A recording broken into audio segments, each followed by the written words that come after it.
ಸರ್ಕಾರಿ ಶಾಲೆಗಳನ್ನ ಮುಚ್ಚುವಂತ ಹುನ್ನಾರವನ್ನು ಮಾಡ್ಕೊಂಡಿದೆ. ಅದರ ವಿರುದ್ಧವಾಗಿ ಪ್ರತಿಭಟನೆಯನ್ನ ಮತ್ತೆ ಜನರಿಗೆ ಅರಿವು ಮೂಡಿಸಬೇಕು ಅಂತ ನಮ್ಮ ಮೈಸೂರಿಂದ ವಿದ್ಯಾರ್ಥಿಗಳ ಸಂಘದಿಂದ ಬಂದಿದ್ದಾರೆ. AIDOSK ಸಂಘಟನೆಯಿಂದ ಇದು ನಮ್ಮೆಲ್ರಿಗೂ ಒಂದು ಸಂತಸದ ಸುದ್ದಿ. ಜೊತೆಗೆ ಅವರು ಹೇಳ್ದಂಗೆ ಸುಮಾರು 40,000ಕ್ಕಿಂತ ಹೆಚ್ಚಿನ ಸ್ಕೂಲ್ಗಳನ್ನ ಸರ್ಕಾರ ಮುಚ್ಚೋದಕ್ಕೆ ಹುನ್ನಾರ ಮಾಡಿದೆ, KPSC ಮ್ಯಾಗ್ನೆಟ್ ಅಂತ ಹೇಳಿ. ಹಾಗಾಗಿ ಇದರ ವಿರುದ್ಧ ನಾವೆಲ್ಲರೂ ಎಚ್ಚೆತ್ತುಕೊಂಡು ಜಾಗೃತಿಕರಿಗಾಗಿ ಈ ಸರ್ಕಾರಿ ಶಾಲೆಗಳನ್ನ ಮುಚ್ಚೋಕ ಬಿಡಬಾರ್ದು ಅಂತ ಹೇಳ್ತಾ, ಜೊತೆಗೆ ಈಗ ನಮ್ಮ ಊರಿನಲ್ಲಿ ಸ್ಕೂಲಲ್ಲಿ ಮಕ್ಕಳು ಹೋಗೋದು ಭಾರಿ ಕಷ್ಟ. ಇವಾಗಲೇ ಕೆಲವು ಹಾಜರಾತಿ ಇಲ್ಲ, ಮತ್ತೆ ಕೆಲವು ಸ್ಕೂಲ್ ಮಕ್ಕಳು ಹೋಗ್ತಾನೂ ಇಲ್ಲ.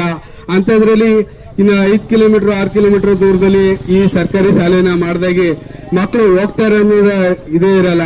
ಹಾಗಾಗಿ ಸುಮಾರು ಶಿಕ್ಷಣ ಮಕ್ಕಳಿಗೆ ವಂಚಿತರ ಆಗಬಾರ್ದು ಅನ್ನೋ ಉದ್ದೇಶದಿಂದ ಈ ಸರ್ಕಾರಿ ಶಾಲೆನ ಉಳಿಸ್ಕೋಬೇಕು. ನಾವು ನಮ್ಮ ಶಾಲೆನ, ನಮ್ಮ ಹಕ್ಕು, ನಮ್ಮ ಹೋರಾಟದಿಂದ ನಾವು ಇದನ್ನ ಉಳಿಸ್ಕೋಬೇಕು ಅಂತ ಹೇಳ್ತಾ, ಜೊತೆಗೆ ಎಲ್ಲರೂ ಸಹಕರಿಸಿ ಈ ಹೋರಾಟಕ್ಕೆ ಬೆಂಬಲ ಸೂಚಿಸಬೇಕು ಅಂತ ಹೇಳ್ತಾ, ಜೊತೆಗೆ